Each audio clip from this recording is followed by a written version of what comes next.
Hello everyone, সবাই কেমন আছেন? আশা করি সবাই ভালো আছেন। আমি রান্না করব কই মাছ দিয়ে সরিষা বাটা। কই মাছগুলো ভালোভাবে পরিষ্কার করে ধুয়ে নেব।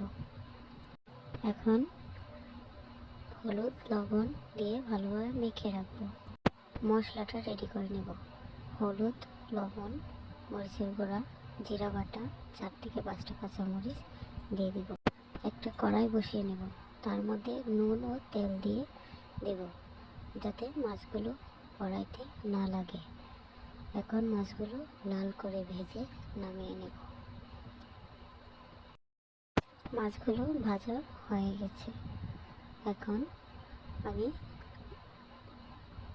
সরিষা ব্লেন্ডার করে নিব। সরিষার মধ্যে দিব পেঁয়াজ, কাঁচামরিচ, হলুদ ও একটু নুন দিয়ে ব্লেন্ডার করে নেব। এখন ওই ভাজা তেলে পেঁয়াজগুলো দিয়ে লাল করে ভেজে নেব। ভেজে নেওয়ার পর মশলাটা যে তৈরি করে রেখেছিলাম ওই মশলাটা দিয়ে দেব।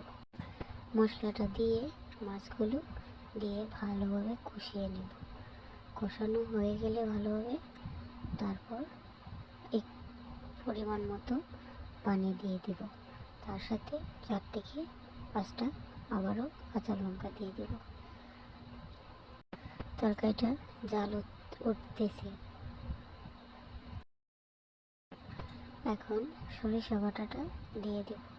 দিয়ে অল্প কিছুক্ষণ নেড়ে চেড়ে নামিয়ে নেব। বেশিক্ষণ রাখা যাবে না, তাহলে তেতো হয়ে যাবে। এখন নামিয়ে নেব। সরিষা বাটা রেডি। সবাই আমার চ্যানেলটা সাবস্ক্রাইব করে দেবেন। ধন্যবাদ। সবাই ভালো থাকুন।